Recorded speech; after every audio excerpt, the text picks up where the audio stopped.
Hi, my name is Lydia Crawford, and I will be trying to persuade you into being pro-choice for abortion.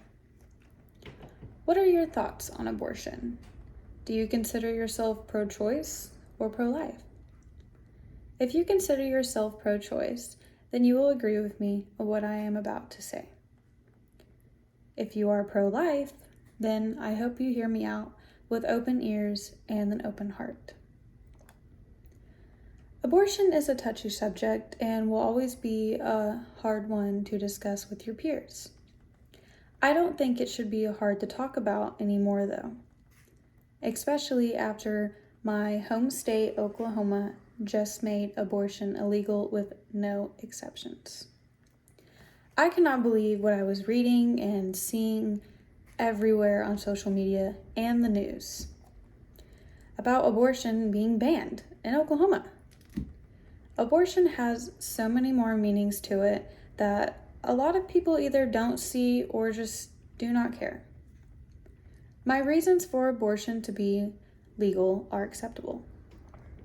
Banning abortion would have effects on women with health issues and women rape victims.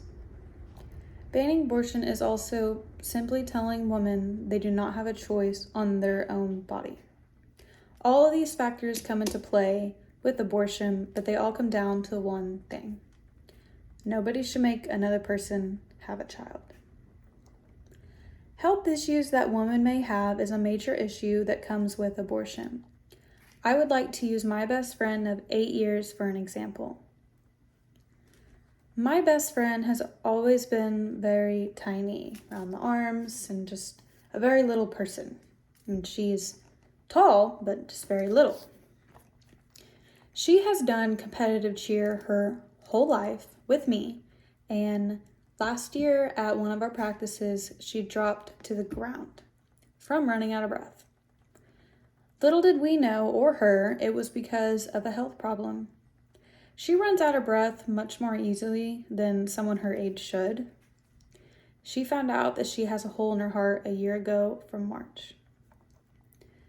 The doctor told her that if she ever got pregnant, she would die.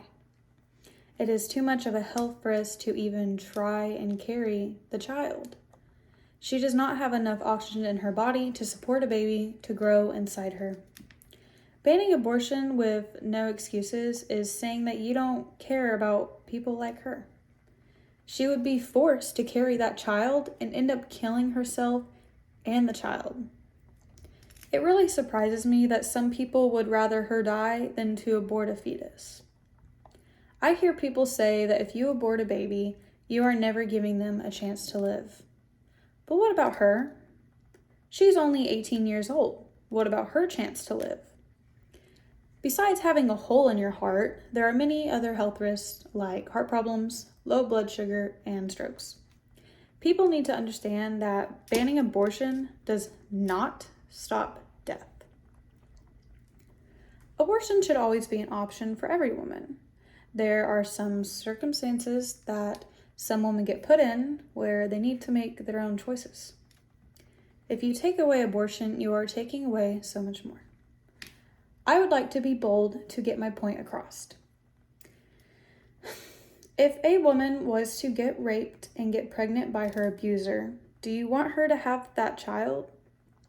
For the victim, it causes so much trauma that you cannot get over in a lifetime. Some women do not want to have their rapist child.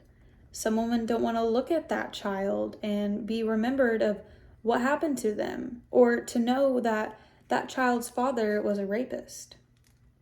Some women don't want to... And what about children?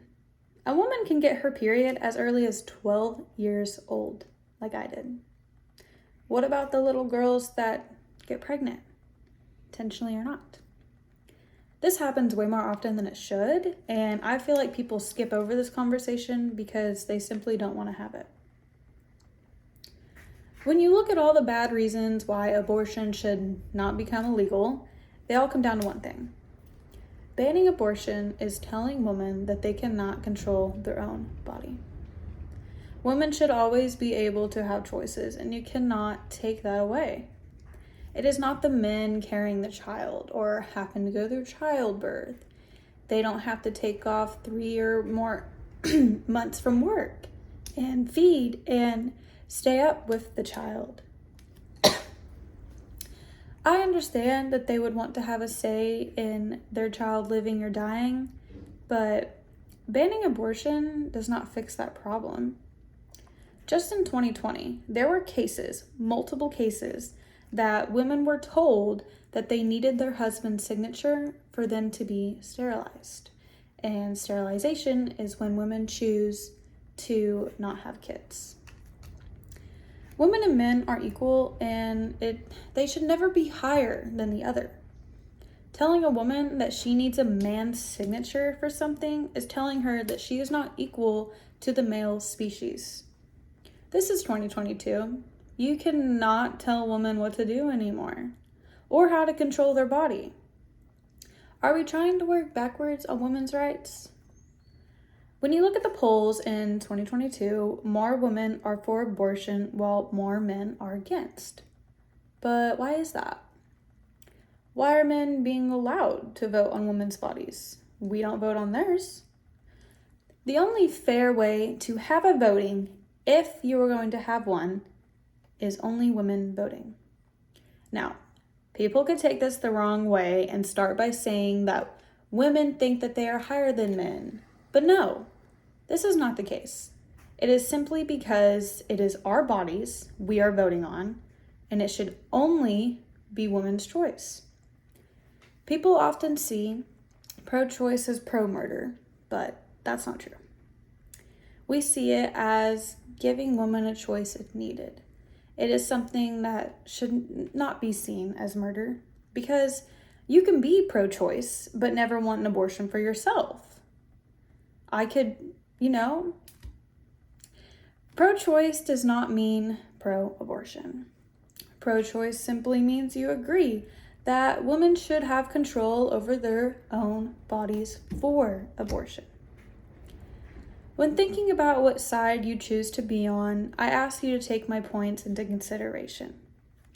Banning abortion would cause trauma for rape victims, make it hard for women with health problems, and take away women's rights. Nobody should ever make someone have a baby, especially if it is a major health risk for them. No one should tell another what to do with their body. It is other people's lives, and no one should choose how they think they should control it. Overall, abortion should be legal, and I will always argue about this topic because my opinion will never change. I will always fight for women's rights, and I hope you take my points into consideration.